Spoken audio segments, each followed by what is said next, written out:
The simplest application of elasticity of demand is generating that elasticity function, and then given a price point P, calculating the elasticity, and providing an interpretation. So in example 2, we're given a price demand equation. We want to find the elasticity and classify demand as elastic, inelastic, or unit. So again, our elasticity function is going to be negative P times the derivative of that price demand function, which again in this case is already solved for x, divided by the original price demand function. So we can find the derivative of f of p, again relatively simply here. That's going to be negative 80p, which will make this negative p times negative 80p over that original function. So simplifying in the numerator, we'll get our elasticity function to be 80p squared over 30,720 minus 40p squared. So again, we could use Wolfram alpha to find that derivative, but we've got a relatively simple case here to put together that function. So then what we could do with Wolfram alpha is evaluate this given function for p equals 16. In this case, that would give us a result of 1, meaning that at a price point of $16, our demand is unit. Where again, unit demand means an increase in price will yield the same change in demand, so our revenue won't be affected by a change in price.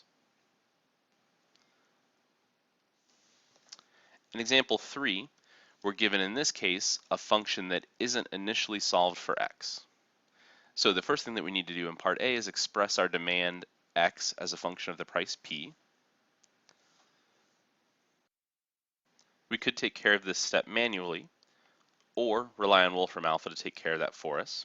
So if we were to ask Wolfram alpha to solve p plus 0.001x equals 40, in this case we want to solve that function for x, we would get x equals negative 1,000 times p minus 40.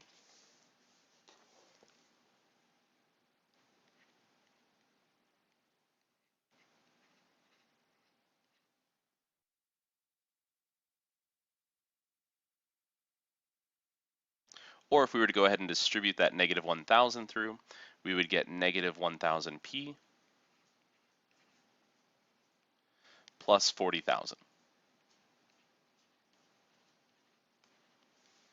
So we have our price demand function, which now we have solved for x, which means we can find the elasticity of demand.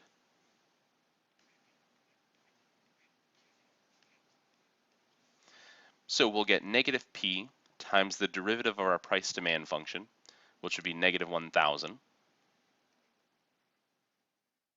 So we get 1,000p over that original function,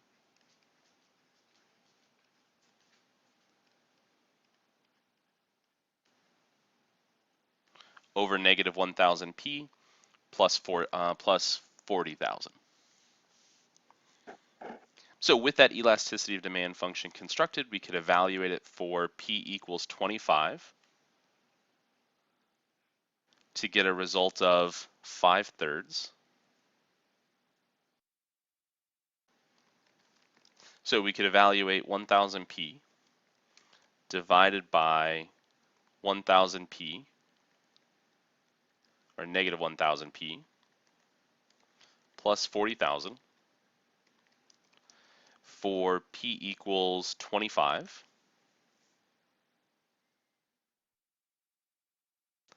We get that result of 5/3. So in this case, that's our elasticity. And then we're asked if the prices increase by 15%, then demand is going to change by what? So keep in mind that to find that change in demand, what we want to do is take this value for elasticity and multiply it by that change in price. So that means we would want to take 5/3 times the 0.15, so times that 15% change,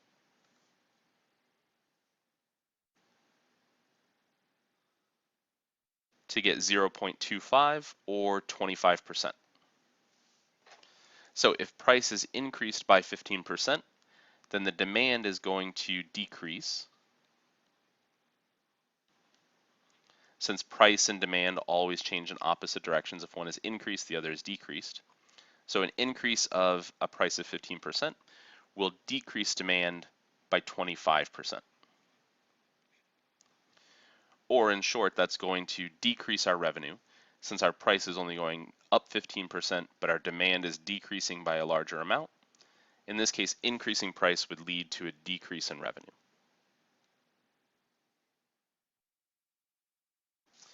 In example 4, we're given a price demand function, which again is initially solved for x. So our first step is going to be solving that function for x. So a relatively simple problem, but again, we can take advantage of Wolfram Alpha to solve this. By solving that function for x,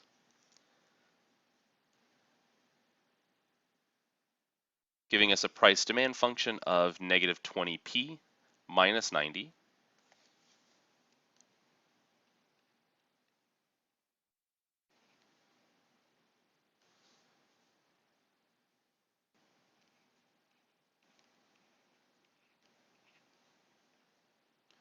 We could find the elasticity of demand to be negative p times negative 20 all over negative 20 times p minus 90, which if we reduce this would reduce to p over 90 minus p. So evaluating our elasticity of demand at p equals 40 would give us a result of 0.8. So what that tells us is that at a price point of $40, decreasing the price will cause revenue to decrease, because in this case our demand is inelastic,